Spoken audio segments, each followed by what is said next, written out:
Bye.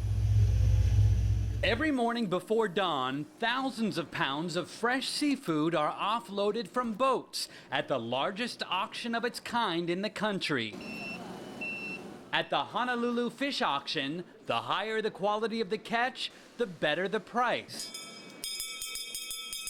With some ahi tuna going for as much as $1,000 each. 90, 80, 70, 60, 40, 30, 40, 10, 9. Their catch ends up at restaurants and seafood counters across the country, from Whole Foods and COSTCO to ROY′S. So we're trying to deliver the best possible product. These guys risk their lives to go catch these fish. But an AP investigation has found that the undocumented foreign fishermen who catch those fish earn very little money and are confined to their American-owned boats for years at a time. While not all boats suffer from poor conditions, AP found instances of human trafficking, active tuberculosis, and low food supplies. Most of the fish caught and sold in Hawaii is done by the use of exploiting migrant workers in what looks to be a human trafficking scheme that's legitimized by our own laws. About 700 men work in this unique U.S. fleet without visas. A federal loophole allows undocumented fishermen to work on the Hawaii fleet as long as they remain confined to their boats. They have no wage protection and little legal recourse. Some only make 70 cents an hour, working up to 22 hours a day. Most come from impoverished Southeast Asian and Pacific nations like these fishermen from Indonesia. The worst one was the last boat I was in because we didn't take a bath for 1 week, and it was really difficult to get time to go to the toilet.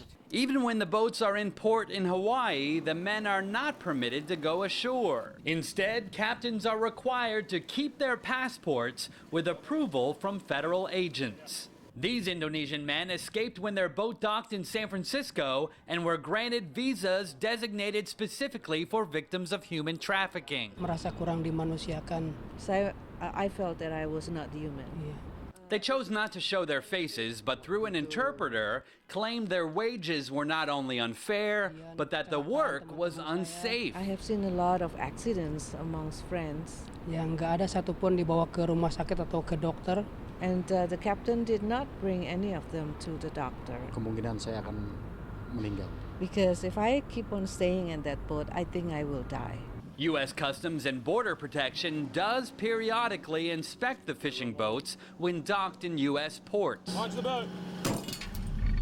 And the U.S. Coast Guard routinely boards the vessels at sea. I personally ask the crew for their welfare and if they're being treated correctly, they're getting paid.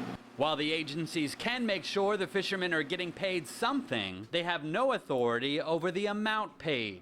This fisherman says he nearly died earlier this year when his boat sank off the coast of Hawaii. Others have been killed, falling overboard, or in knife fights. Because we want to make a living for our family, children, and our future. So we have to face it. A spokesperson for the National Fisheries Institute, which represents about 75% of the U.S. seafood industry, told the AP mistreatment of workers and failure to provide for basic safety and hygiene is unacceptable, and, regardless of workplace exemptions, is illegal. COSTCO said it was investigating the issue.